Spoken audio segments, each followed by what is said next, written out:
Hello viewers, আসসালামু আলাইকুম। আশা করি সকলে ভালো আছেন।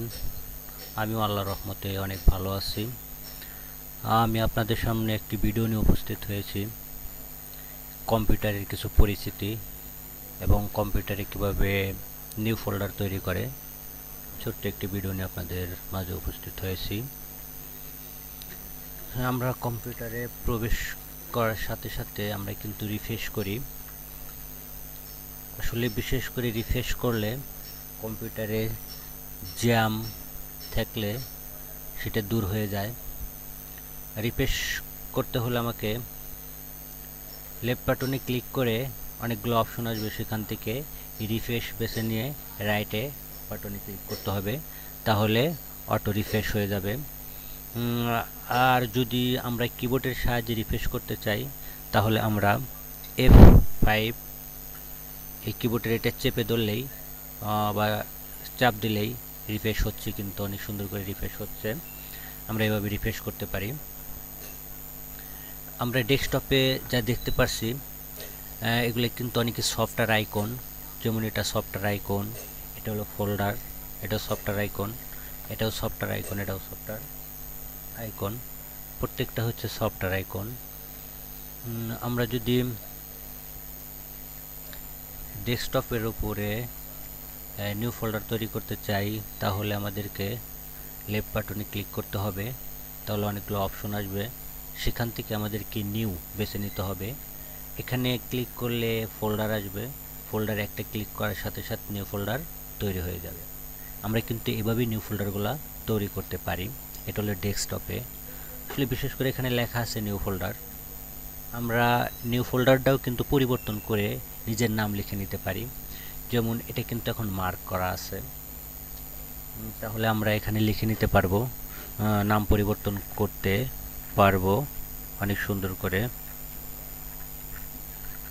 এভাবে নাম কিন্তু অনেক সুন্দর করে পরিবর্তন হয়ে গেছে। নিউ ফোল্ডার ছিল, এখন ফোল্ডারের নাম চেঞ্জ হয়ে গেছে শরীফ। আমরা যদি নিউ ফোল্ডার তৈরি করার সাথে সাথে এটা সিলেক্ট থাকে, যদি আমরা পুনরায় নামটাকে চেঞ্জ করতে চাই তাহলে আমাকে ফোল্ডারের উপরে লেফট বাটনে ক্লিক করতে হবে। ক্লিক করার সাথে সাথে অনেকগুলো অপশন আসবে, সেখান থেকে আমাদেরকে রিমেন অপশনটাকে বেছে নিতে হবে। রিমেন অপশনে রাইট বাটন ক্লিক করতে হবে। অটোমেটিকলি ফোল্ডারটা সিলেক্ট হয়ে গেছে।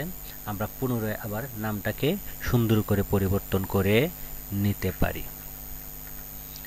নামটা কিন্তু পরিবর্তন হয়ে গেছে।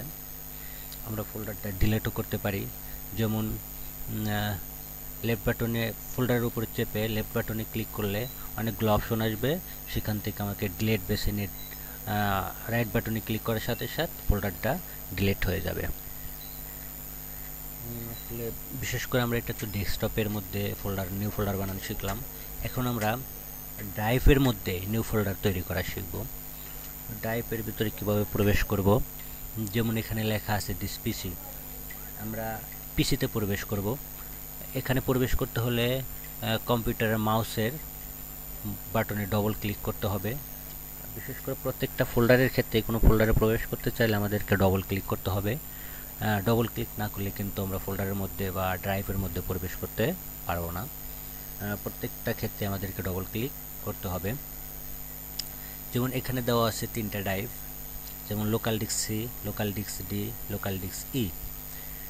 এখানে আরও অনেকগুলো ড্রাইভ তৈরি করে, আমার সুবিধার্থে আমি 3টা ড্রাইভ তৈরি করেছি। আমি যদি ইচ্ছা করি যে এখানে ডি ড্রাইভে মধ্যে নিউ ফোল্ডার তৈরি করব, আমরা ডি ড্রাইভে ডবল ক্লিক করে প্রবেশ করব।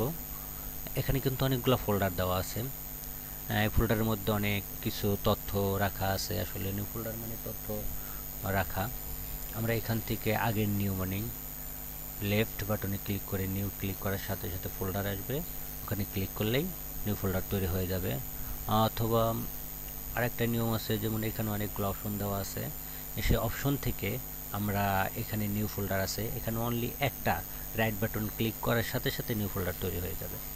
ঠিক আছে, আমরা কিন্তু এভাবেই নিউ ফোল্ডারগুলা তৈরি করতে পারি। তো অনেককে ধন্যবাদ জানিয়ে আমি ভিডিওটি শেষ করছি। আল্লাহ।